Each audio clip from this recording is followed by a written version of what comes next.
Je m'occupe de mon business pendant que madame bâtard j'ai fitness.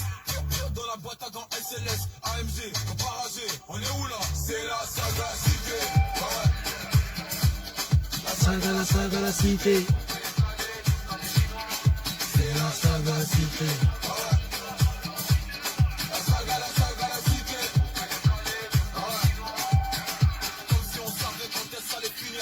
On savait qu'un jour je vais revenir. Suffit d'une galère pour connaître sa famille. Suffit d'un mandat pour trouver le sourire. Pompe, moula, ça dépend des semaines. Habitude des fouilles, c'est plus dans la semaine. Le colis est trouvé. Plein d'œil au SS, pépère, t'envoies le petit raconte ton espèce. Le but d'envoyer c'est l'épicier. C'est lui qui va reprendre ton terrain. L'argent ne connaît pas la pitié. On verse pas de larmes à mon gourmand. Aïe aïe aïe. On t'a parlé, t'as douté. Et t'as fumé ma moula, t'as toussé. À tout moment, frère, ça peut péter. C'est la sagacité, ouais. La sagacité. C'est la sagacité.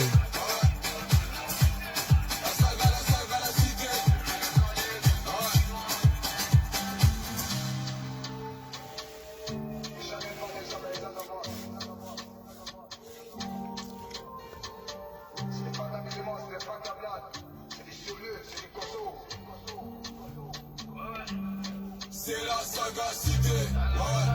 La cité, la sagacité. C'est la sagacité, ouais. La sagacité,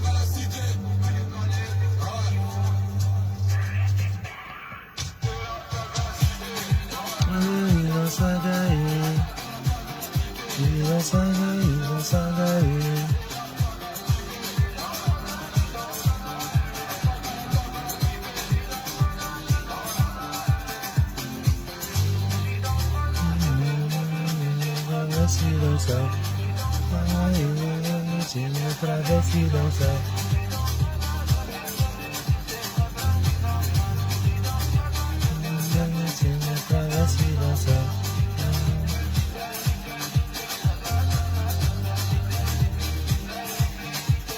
Merci à la maman, Massata Blanc. Mes respects à toi et merci pour le cœur. Ça me va droit au cœur.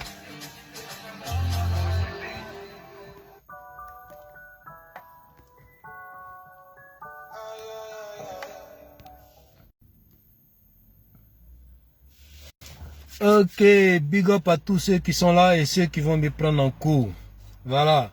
J'espère que la journée a été pour tout le monde et que Dieu nous protège toujours dans sa miséricorde. Donc voilà, j'ai lancé un truc, un direct vite fait là pour pouvoir m'exprimer un peu sur cette histoire de truc du ministre Kakabe concernant les histoires de viol et tout. Et puisque l'affaire a été exposée sur les réseaux, bah, je pense que je peux aussi m'exprimer un peu sur le sujet. Même si quelque part je viens pas m'associer peut-être au ministre par rapport à son acte. Et en même temps aussi, je viens pas pour dénigrer la fille, mais j'essaie de me poser pas mal de questions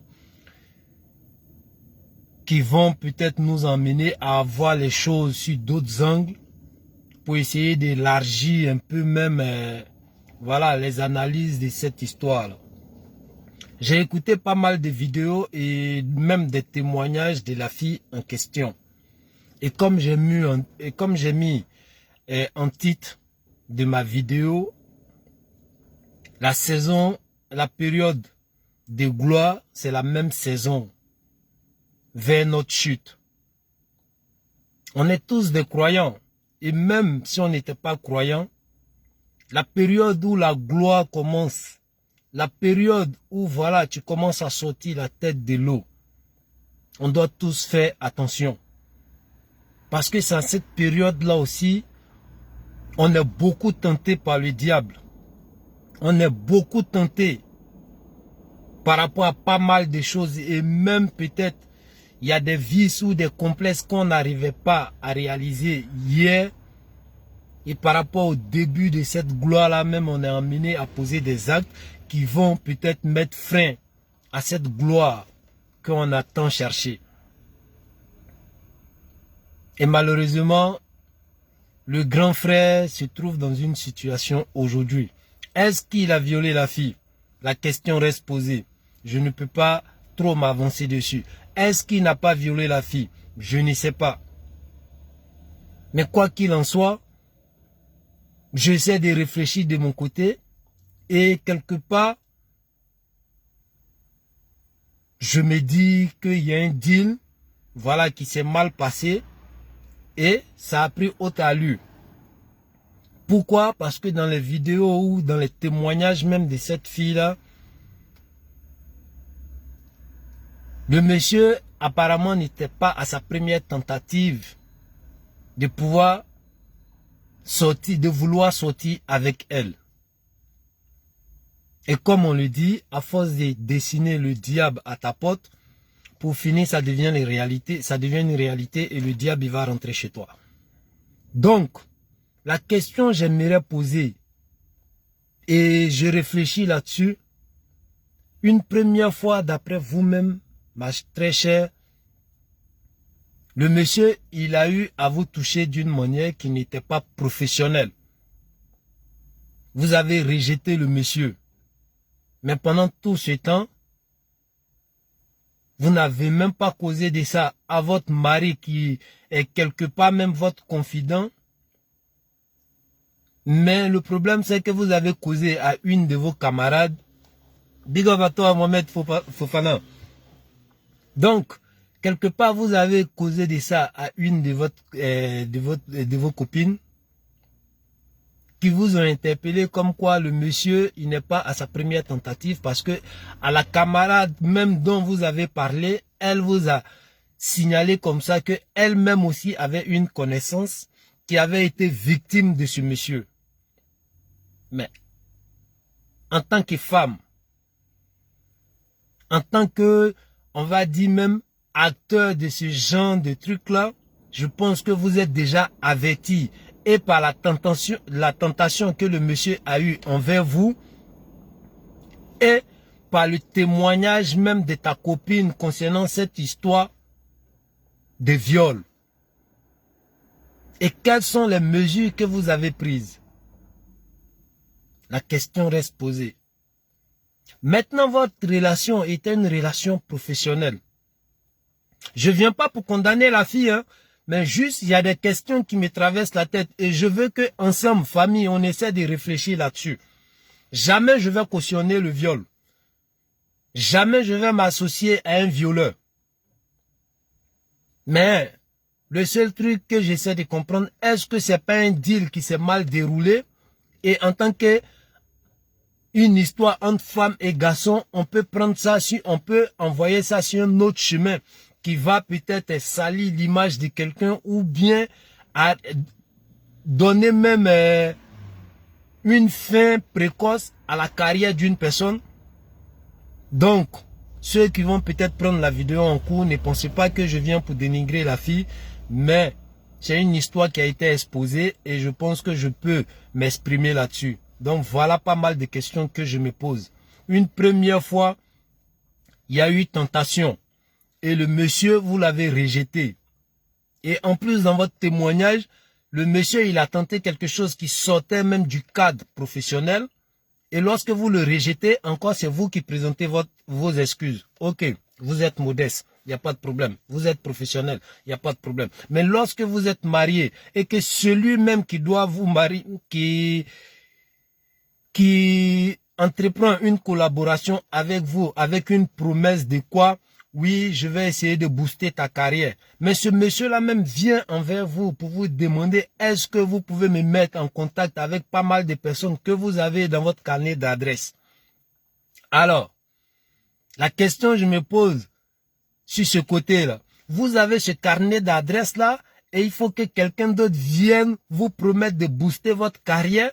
Alors que celui-là même vient chercher des adresses avec vous parce que vous avez pas mal de carnets d'adresses et nous savons tous que dans le domaine musical pour pouvoir booster sa carrière, c'est pas forcément les hommes politiques mais c'est les moyens qu'il faut mettre à ta disposition, l'argent. pour essayer de, voilà, approcher pas mal de managers de boîtes de nuit ou pas mal de promoteurs pour essayer de passer pour faire plus la promotion de la musique. Parce que même quand une musique n'est pas bonne, mais à force de la jouer, à force de l'écouter, pour finir, on essaie de s'intéresser à la musique et on voit un peu, voilà.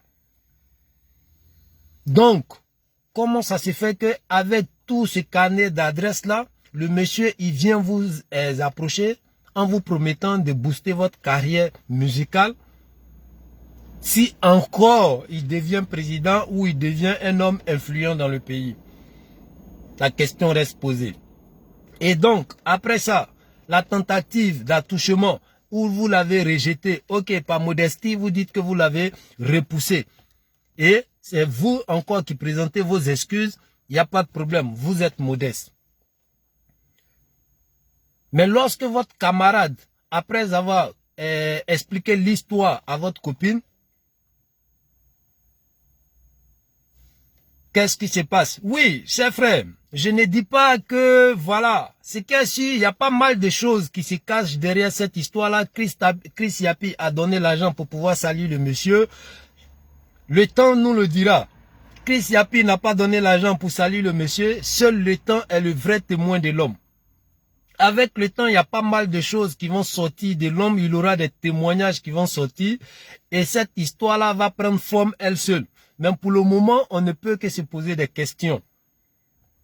Mais les questions que je me pose, ça sera plus à la sortie de cette dame-là qui, à travers ses audios, essaie d'expliquer un peu l'histoire et le déroulement. Tu vois. Donc, il y a eu attouchement où vous avez rejeté le monsieur. Et c'est vous qui présentez votre excuse. Ok, vous êtes modeste, vous êtes quelqu'un de poli. Et vous expliquez à votre camarade qui vous dit, qui vous interpelle aussi, comme quoi elle a une camarade qui a été victime de ce même monsieur. Alors, en tant que personne avertie, en tant que femme mariée, parce qu'apparemment vous êtes avec un monsieur du nom de monsieur Karamogo, qu'est-ce que vous faites? Je pense qu'il est mieux aussi de se confier à son mari, essayer de le faire comprendre qu'il n'y a pas eu de rapport, mais voilà, le monsieur, il a un comportement qui est un peu lourd.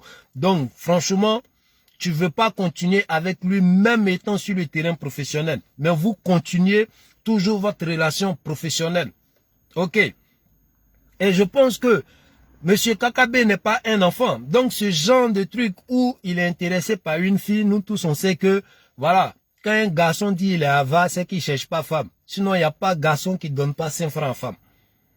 Donc, je pense qu'il y a eu des cadeaux. Mais encore là, est-ce que ça vous a interpellé? Si ces cadeaux-là rentraient dans le cadre professionnel ou ça interprétait autre chose qui devrait encore vous interpeller? Ok, vous êtes resté toujours dans ce cadre professionnel-là. Vous vous rassurez avec ça pour rester dans le cadre professionnel. D'accord.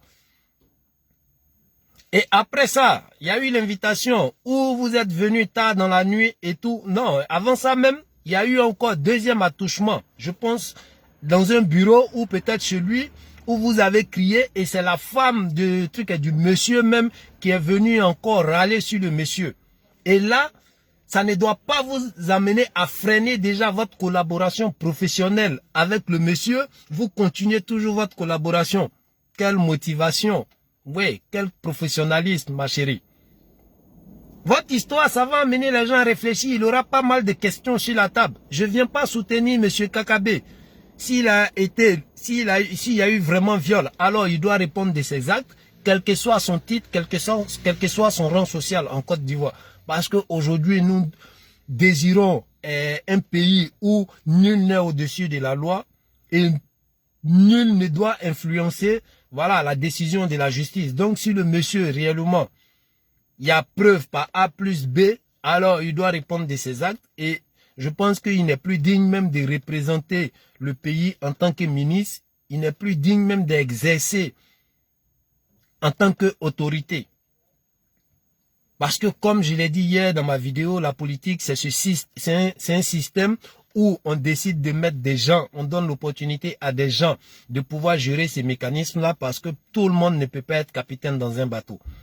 Alors, si lui, aujourd'hui, par ces actes-là, et si la justice arrive à prouver par A plus B que voilà, il y a eu viol et vraiment il est acteur de ça et il est encore coupable de ça, alors il doit répondre de ses actes et il n'est plus digne d'être une autorité de ce pays. Mais c'est juste que je me pose pas mal de questions qui sont, première tentative, vous ne dites rien et vous vous confiez à votre camarade qui vous interpelle sur une histoire pareille. Deuxième tentative, ça c'est chez le monsieur ou dans un bureau, toujours d'après vous-même dans le cadre professionnel où c'est sa femme qui vient à votre rescousse parce que vous avez fait du bruit, vous avez crié, mais vous restez toujours dans cette collaboration-là. Alors, est-ce que c'est pas toujours tenter le diable, ma chérie? La question reste posée. Parce que être professionnel jusqu'à ce point-là, franchement, vous êtes motivé et je pense que pas mal de présidents ont besoin de gens motivés comme vous. Mais bon. Et là encore, troisième tentative, le monsieur il vous donne rendez-vous tard dans la nuit, dans un coin qui est un peu bizarre, c'est-à-dire la dernière station à la sortie d'Abidjan, où vous venez. Normal, d'après vous-même, vous dites que oui, vous venez trouver des hommes armés. C'est un ministre, il a ses gardes-corps. Donc, c'est tout à fait normal. Il n'y a rien de bizarre. Et c'est pas le ministre en plus qui va descendre pour venir vous ouvrir la porte. Donc, si les soldats vous ouvrent la porte et vous rentrez dans la voiture, il n'y a rien de bizarre jusqu'à présent. Du moment où vous vous êtes pas posé la question où le monsieur il vous appelle à 1 h du matin pour un travail professionnel, alors que vous avez en dehors de ce truc-là, de ces activités professionnelles-là, vous avez une vie de famille. La question reste posée. Qu'est-ce qui se passe? Qu'est-ce qui vous motive tant? D'accord. Et après ça, voilà, à ce rendez-vous-là, il y a eu pas mal de choses qui étaient sales par rapport à votre témoignage et tout. Mais lorsque vous sortez de là, vous ne vous confiez pas encore à votre mari. Mais j'ai l'impression que vous vous sentez obligé maintenant d'expliquer à votre mari parce que vous vous rendez compte que vous êtes en début de grossesse. Et je pense que le monsieur, il n'est pas peut-être, voilà, il n'ignorait pas ça. Et lorsque la grossesse doit shooter maintenant, c'est là vous vous sentez obligé d'expliquer cette histoire-là à votre mari. Donc, pourquoi ce silence pendant tout ce temps? Est-ce qu'il n'y a pas eu pas mal de choses que vous avez sautées pour essayer de raccourcir l'histoire, pour amener les gens à réfléchir encore plus, à voir les choses sur d'autres angles ou à élargir même les visions pour pouvoir poser pas mal de questions?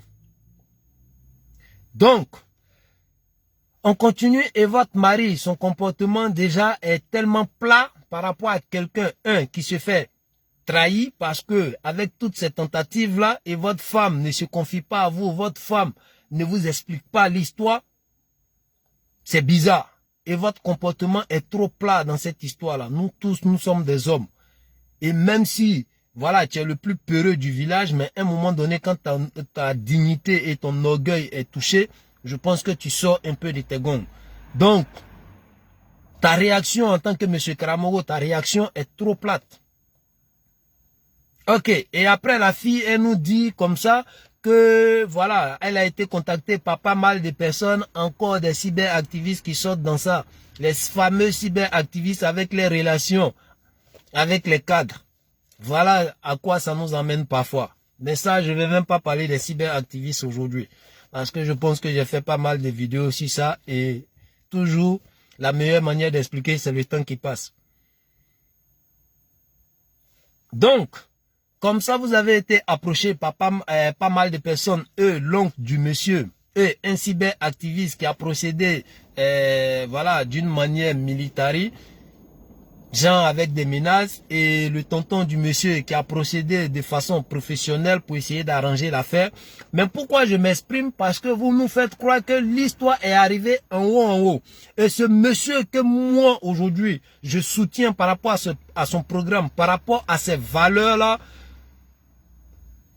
je pense que, voilà, je connais le monsieur, même si je ne l'ai pas croisé comme ça, mais j'ai appris à connaître le monsieur. Et jamais le monsieur, il va cautionner ou il va vouloir faire la couverture de quelqu'un qui a ce genre de délit, qui a ce genre de délit là dans son dos ou qui a ce genre de vice là même comme comportement. Donc, quand vous parlez de en haut à dire d'arranger ça en sourdine et tout, vous faites allusion à qui? Parce qu'aujourd'hui, Kakabe en tant que ministre, qui peut le commander à part le Premier ministre et le Président de la République? Donc, quand vous parlez d'en haut en haut, précisez c'est qui. Nous, on veut savoir l'histoire et on veut tirer cette histoire-là au clair et on est pour la condamnation de tout ce qui est barbarie envers les femmes, de tout ce qui est abus sexuel envers les femmes. Donc, qui, en haut, a interpellé le monsieur ou bien a ordonné au monsieur d'essayer de régler ça en sourdine? Ok, on veut régler ça en sourdine. Mais lorsque vous dites, oui, le monsieur même, il y a un démarcheur qui vous propose 20 millions. Sinon, un négociateur de cette histoire-là qui vous propose 20 millions. Et vous refusez parce que vous dites que l'acte est trop grave pour 20 millions. Ce qui veut dire, s'il y avait un bon prix, vous allez accepter. Parce que jamais vous vous êtes senti dégoûté de la proposition. C'est juste que vous vous êtes senti un peu insulté lorsqu'on vient vous proposer une somme qui est faible pour vous. Même pas une somme qui, voilà, vient acheter votre silence et pour ça vous êtes dégoûté ou bien, voilà. Jamais dans votre explication on sent ce truc, on sent ce sentiment-là. Comme quoi, oui, il doit être condamné et comment ça se fait qu'avec une histoire comme ça, vous osez encore venir me proposer d'une somme. Non. Par rapport à votre explication, c'est pas ce qu'on ressent. Mais juste ce qu'on constate, c'est qu'il y a une somme qui a été proposée, qui était peut-être un peu légère par rapport à ce que vous attendez. Donc, la question reste posée, quelle était votre intention réelle dans tout ça? Même s'il y a eu viol, mais comment vous avez voulu résoudre le truc, sachant très bien que, quelle que soit la somme même qu'ils vont te donner, mais un viol c'est comme un crime.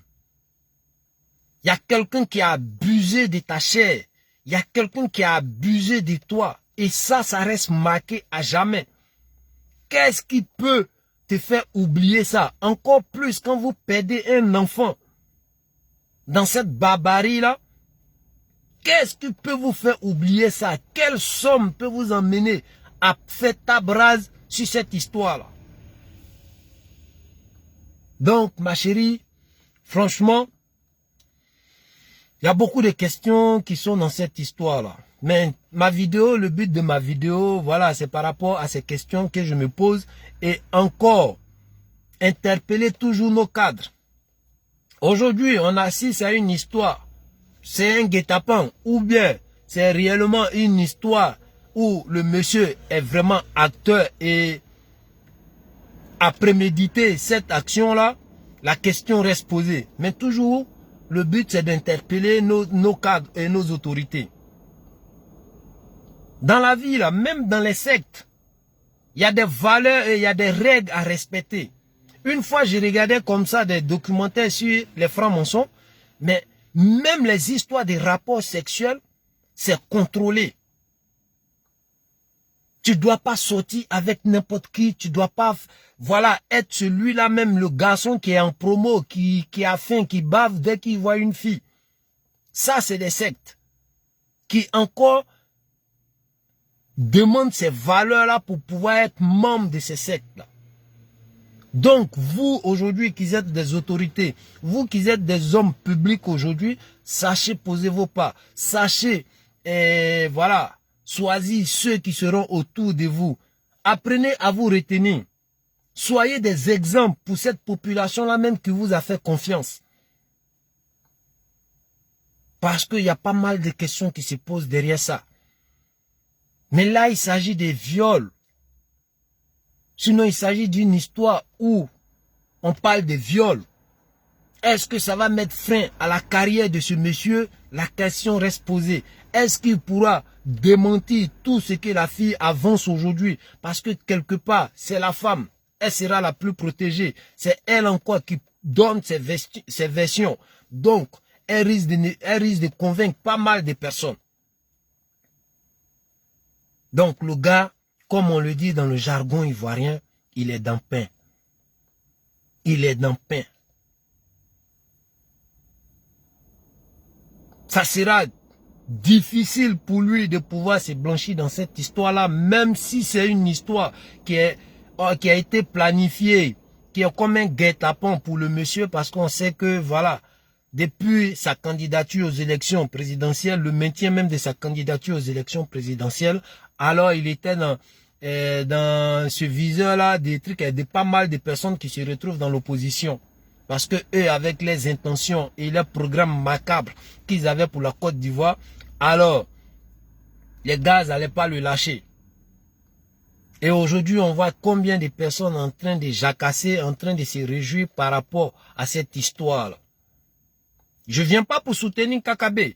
Je ne viens pas aussi pour condamner la fille ou la traiter de quoi que ce soit. Mais juste, je me pose des questions par rapport à ce que nous assistons. Et interpeller un peu, voilà, la vigilance et la responsabilité même de nos cadres et nos autorités du pays. Parce que cette histoire-là, oui, il y a pas mal d'histoires encore qui sortent sur des cadres par rapport à les vices et les trucs et les faiblesses dans pas mal de domaines.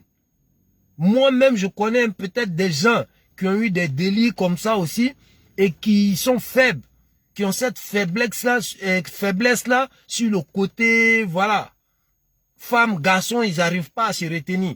Et vous ne savez pas qui vous allez croiser sur la route. Cette période de gloire où vous êtes au début de votre carrière, sachez que vous serez beaucoup tentés. Et le diable même va venir encore avec pas mal de tentations. Mais si vous n'êtes pas fort, vous n'êtes pas quelqu'un de rangé, ça sera chaud pour vous. Et comme je l'ai dit, cette période de gloire-là sera aussi la même saison où vous êtes amené à shooter. Parce que vous allez poser des pas qui vont vous rattraper demain. Donc, je ne viens pas déjà soutenir Kakabe parce que déjà en tant qu'homme marié, c'est pas digne de sa part. Et encore, brutaliser une femme, même si, voilà, c'est pas digne de sa part. Mais cette histoire-là cache pas mal de choses, cache pas mal de non-dits. Donc, ensemble, j'essayais de faire ma petite vidéo pour qu'on puisse réfléchir ensemble par rapport à la version de la fille. Je ne viens pas pour trancher, je ne suis pas juge, je ne peux pas influencer aussi la justice. Mais par rapport à la version de la fille, il y a des failles qui sont un peu cachées derrière ça. Donc, oui, mon frère, Akissi, ou ma soeur Akissi Eba Georgette. Oui, depuis que le monsieur a accepté de partir aux élections, voilà, tous ceux qui étaient dans les histoires de désobéissance civile, de leur panier à crabe là, ont juré sur sa tête et ont mis sa tête à prix, quel que soit ce que ça allait donner. Et le plus rancunier dans tout ça là, qui ne sait pas aller sur le domaine professionnel, mais qui est professionnel dans ce genre de bêtises là, on peut apporter ce crédit là à ce nain que la Côte d'Ivoire a connu. Malheureusement, on doit le traîner comme un boulet avec nous, qui n'apporte jamais rien à la société ivoirienne, mais voilà, c'est un peu, voilà, lui, sa démarche. Et si son nom même sort dedans, ça va pas m'étonner. Encore quand c'est Chris Yapi qui est le premier. Mais je vais interpeller la fille et interpeller aussi pas mal de nos frères et sœurs.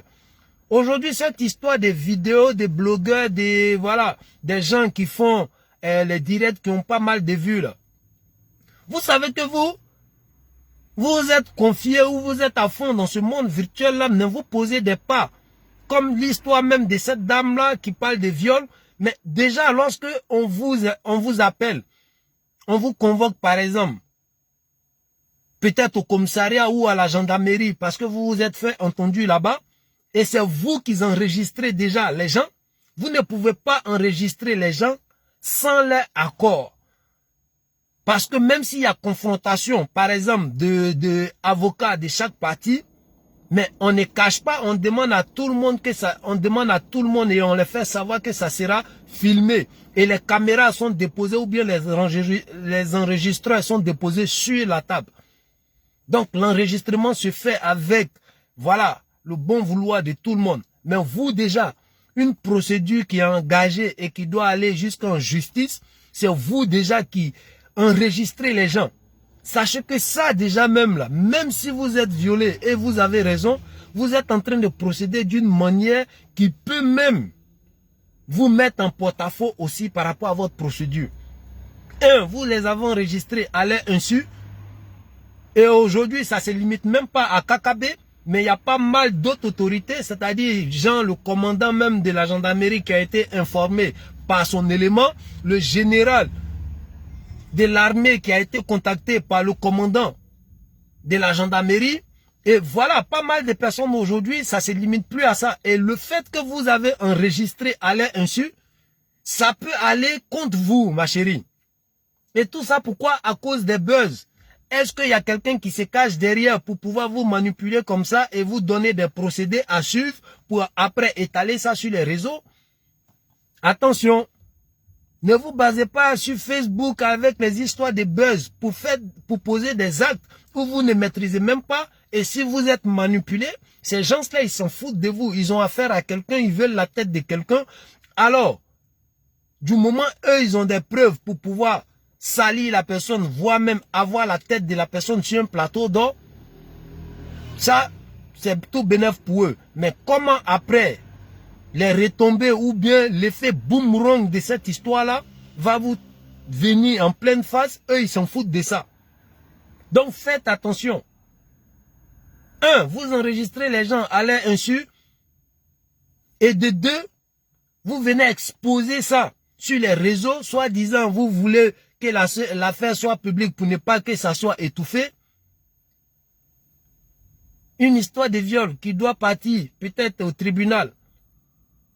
Et vous, déjà, vous avez commencé à étaler tout ça là sur la place publique. Vous savez même pas que vous êtes en train de poser des pas qui peuvent se retourner contre vous. Ça a fait plaisir aux gens. Les gens, ils ont besoin de buzz. Il y en a qui n'ont pas de sujet de réflexion, qui attendent des cyberactivistes politiques qui parfois parlent même dans des histoires de, voilà, de lélé ou des pédophiles, trucs, des relations entre deux hommes ou relations entre deux femmes, tellement ils n'ont pas de sujet de réflexion, alors qu'il y a pas mal de trucs, de sujets sur la table par rapport au mal même de la société et par rapport à pas mal de trucs en Côte d'Ivoire pour pouvoir encore arranger ou apporter sa pierre à l'édifice. Mais apparemment, vous n'êtes pas dans ça. Vous emportez dans les histoires de buzz. Vous procédez d'une manière où, si on va à fond dans le domaine juridique, bah, ce que vous êtes en train de poser comme pas aujourd'hui, ça peut vous rattraper. Et puis, ça peut même pas, ça va même pas aller à votre truc, même à votre faveur. Donc, attention, ma chérie. Attention. Il y a beaucoup de trucs qui se cachent derrière ça et avec le temps, je sais qu'il y a des gens qui vont sortir dans l'ombre, qui auront des témoignages. Est-ce que ça va aller en votre faveur ou en faveur du truc du ministre? Je sais pas. Donc, chers frères et sœurs, voilà un peu les questions que je me posais concernant cette histoire de KKB. Est-ce que ça a été planifié par des gens qui sont dans l'ombre? Est-ce que le monsieur, il est effectivement coupable de ces actes? Je ne viens pas m'associer à quelqu'un, je ne viens pas défendre KKB. Déjà même, en tant qu'homme marié, je pense que c'est dégueulasse de sa part de faire ça. Je ne suis pas quelqu'un pour le juger. Nous sommes tous des êtres humains, la chair est faible. Mais nous prions Dieu à être fort lorsqu'on est tenté. Vous voyez? Maintenant, je ne viens pas aussi condamner la fille ou la traiter de quoi que ce soit. Non, mais c'est juste que par rapport à sa version, qu'elle-même elle a rendue publique, alors je pense que quand ce n'est plus privé et que ça devient public, bah, tout le monde peut réfléchir, analyser à sa manière, à se poser des questions pour pouvoir mieux comprendre la situation. Puisqu'on n'était pas là lorsque ça se passait, le pourquoi du comment, le fait d'avoir plusieurs tentations, ou bien tentatives même dans cette histoire-là, et cette dame a toujours continué son truc et sa relation professionnelle avec le monsieur. Qu'est-ce qu'elle faisait, à quoi elle jouait? Est-ce que c'était une manière de jouer avec le diable? La question reste posée. Donc, chers frères, voilà un peu à quoi j'étais en train de réfléchir sur cette histoire-là. Et on attend les jours à venir. Maintenant, ceux qui disent oui, KKB doit aller en prison, KKB doit être interpellé immédiatement, c'est des gens qui, la plupart se retrouvent en Europe ici, qui ne connaissent même pas leurs droits et devoirs, mais qui savent rester devant les appareils pour crier alors qu'ils connaissent même pas les droits. Kakabe peut pas être interpellé comme ça par rapport à la déposition des plaintes d'une dame parce que c'est pas quelqu'un de vulgaire. Il peut pas fuir le pays comme ça, comme un voyou. Il occupe un rang qui est truc. Donc du coup, si ça aurait été ça, bah, tout le monde peut se présenter demain dans un commissariat pour dire oui, Soro Guillaume m'a fait ça et puis interpeller-le. Ou bien il y a tel ministre qui m'a fait ça, interpeller-le. Non, du moment le monsieur, il occupe voilà, ce genre de poste-là, il va pas fuir pour ce genre d'histoire-là pour laisser la Côte d'Ivoire. Donc à tout moment, il peut être convoqué par la police ou par la gendarmerie pour être entendu. Mais jusqu'à preuve de contraire, les gens vont essayer de mener des enquêtes d'abord pour essayer de donner plus de crédibilité à la version de la fille et voir s'il y a lieu maintenant d'interpeller M. Kakabe pour venir entendre sa version. Voilà, à la fille maintenant de fournir des preuves par A plus B que voilà. Et après, M. Kakabe sera interpellé et avec ça, je pense que le gouvernement sera amené à décider à travers le Premier ministre et le Président de la République à prendre une décision par rapport à la collaboration de Kakabe avec ce gouvernement-là, voir qu'est-ce qu'ils peuvent décider et après laisser le reste dans les mains de la justice. Voilà, donc ceux qui crient oui, Kakabe doit être interpellé, apprenez à connaître vos droits d'abord. Et vous qui venez encore crier essayez de conseiller la fille parce que la procédure qu'elle a entamée là, et puis venir exposer ça sur les réseaux sociaux, alors, si vous connaissez vos droits, vous allez interpeller la fille pour lui dire non, tant que la justice n'a pas encore décidé quoi que ce soit, tant que tu ne sens pas des trucs bizarres concernant la décision de la justice, alors ne rends pas ça public. Voilà. Parce que même en justice, si effectivement les deux se retrouvent devant le juge, Kakabe peut donner son avis ou il peut dire que bah voilà, j'ai pas besoin que ce truc-là soit médiatisé. On va passer devant les juges vont décider ce qu'ils veulent. Mais si Kakabe ne veut pas que ça soit médiatisé, alors même les avocats et les journalistes vont même pas accéder à la salle même de jugement. Ça c'est un. Donc si vous connaissez vos droits, vous allez interpeller la fille de ne même pas voilà publier cette histoire-là comme quoi oui, il faut que ça soit public, il faut que ça fasse du buzz pour qu'elle puisse avoir gain de cause. Non. Elle pourra prendre un avocat, elle pourra se défendre comme il le faut avec ses preuves pour pouvoir condamner le monsieur. Mais malheureusement, on se concentre plus aujourd'hui sur des blogueurs qui ne connaissent même pas les droits. Et quand tu vois parfois même des gardes pénitentiaires qui font appel à des gens comme Soulé ou des cyberactivistes soroïstes, alors que ceux-là même n'ont même pas de fiches de paye. Ils savent même pas lire voilà, une fiche de paye pour savoir à quel moment voilà, ils peuvent réclamer quoi que ce soit. Et c'est ceux-là même qui vont venir défendre vos droits de travail, alors que ceux-là même n'ont aucune idée sur le code même du travail en Côte d'Ivoire. Et dans le pays même où ils se trouvent, ils n'ont même pas de fiches de paye. Ils savent même pas lire une bonne fiche de paye. C'est demander à un aveugle de t'indiquer la route, toi le voyant. Donc, les gens, chers frères et sœurs ivoiriens ou africains, ressaisissons-nous, arrêtons de chercher les buzz dans tout. Lorsqu'il y a un problème, essayons d'être plus professionnels. Et voilà, parce qu'il y a pas mal de choses qu'on va poser comme acte et demain, ça peut même gâter notre raison. Et demain, on va dire encore, oui, la justice a été influencée ou bien quoi a été influencé. Parce que tout ce qui sort comme enregistrement aujourd'hui, à l'insu des autres, bah, ils peuvent se plaindre. Et si c'est réellement ça, toi, tes preuves, ma chérie, alors la justice peut dire que c'est des faits. On met ça à la poubelle parce que, voilà, ça a été enregistré de façon, voilà, pas réglementaire. Donc, si c'est ça que tu as comme preuve et que la justice décide de mettre tout ça à la poubelle, alors qu'est-ce que tu vas prendre pour te défendre? Et tout ça pourquoi? Des buzz. Tout ça pourquoi? Pour la manipulation des gens qui se trouvent dans l'ombre, qui ont voulu t'emmener sur un terrain par rapport à des résultats qui vont dans eux leur sens, mais pas dans toi ton intérêt. Donc, chers frères et sœurs, voilà un peu les questions que je me posais et interpeller la fille par rapport à sa démarche. Je ne sais pas si elle cherche du buzz ou c'est ceux-là même qui l'ont envoyé. Encore, je n'accuse personne. Si elle a été manipulée, si c'est comme ça, eux voulaient procéder pour avoir la tête du monsieur, alors elle se met dans une situation qui serait un peu délicate.